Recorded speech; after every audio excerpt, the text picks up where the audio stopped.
Hi friends, welcome to நேகாய் vlogs. எல்லோரும் எப்படி இருக்கீங்க? நல்லா இருக்கீங்கன்னு நம்புகிறேன். ஆக்சுவலி இது வந்து மண்டே டியூஸ்டே எடுத்த லஞ்ச் விலாக் தான்.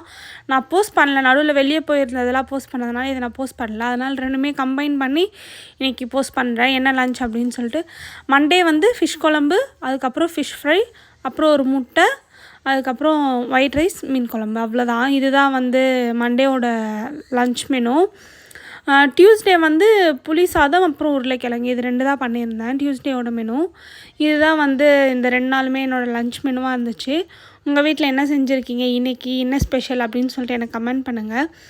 அதே போல் நம்ம மாம் ஆகிட்டதுக்கப்புறம் நமக்கான டைம் நம்ம ஏன் எடுக்கலை அப்படின்னு சொல்லிட்டு நான் லாஸ்ட் வீடியோவில் சொல்லியிருப்பேன். அது எத்தனை பேர் பார்த்தீங்கன்னு தெரியலை. ஆனால் அது உண்மைதானோ அப்படின்னு சொல்லிட்டு எனக்கு அப்பப்போ தோணிகிட்டே இருக்குது. ஏன்னா நம்ம பாப்பாக்காக சில விஷயம் பண்ணுறோம், எல்லாமே எடுத்து செய்கிறோம். பட் ஆனால் நம்மளை ஏன் நம்ம கேர் பண்ணுறதே இல்லை அப்படின்னு சொல்லிட்டு ஒரு கேள்வி எனக்குள்ளே எழுந்துகிட்டே இருக்குது. இது எத்தனை பேர் வந்து யோசிக்கிறீங்க, இல்லை எத்தனை பேர் வந்து இது அக்செப்ட் பண்ணிப்பீங்கன்னு எனக்கு தெரியலை.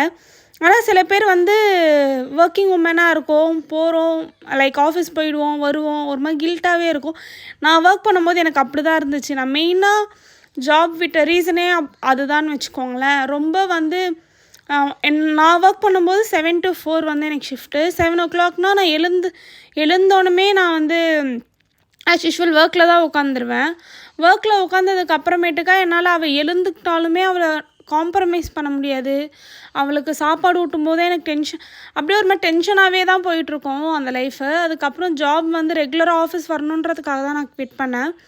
குவிட் பண்ணதுக்கு அப்புறமேட்டுக்கா இப்போ அவள் எப்போ என்ன கேட்டாலுமே என்னால் எழுந்து ஒரு விஷயத்த பண்ணித்தர முடியுது. இதுக்காக ஒர்க்கிங் மாம்லாம் கில்ட்டாக ஃபீல் பண்ணணும்னு அவசியம் இல்லை. நீங்கள் அதை பேலன்ஸ் பண்ணாலே போதும். ஏன்னா இது வந்து நம்ம ஒர்க் பண்ணுறதும் அவங்களுக்காக தான் அப்படின்றதுனால ரொம்பலாம் யோசிக்காதீங்க. பட் இருந்தாலும் சில பேர் யோசிப்பீங்கன்றதுக்காக நான் இதை சொல்கிறேன். நம்ம பண்ணுற எல்லாமே அவங்களுக்காக அப்படின்னு இருக்கும்போது நம்ம பெருசாக யோசிக்க வேண்டாம் அப்படின்னு யோசிக்கிறோம். ஆனால் உங்களுக்கான டைமும் மாம்ஸ்க்கான டைமும் நம்ம எடுத்துக்கணும். அதுதான் உண்மை. இது எத்தனை பேர் அக்செப்ட் பண்ணுறீங்க அப்படின்னு சொல்லிட்டு எனக்கு கமெண்ட்டில் சொல்லுங்கள். நம்ம நெக்ஸ்ட் வீடியோவில் பார்ப்போம். பாய். தேங்க்ஸ் ஃபார் வாட்சிங்.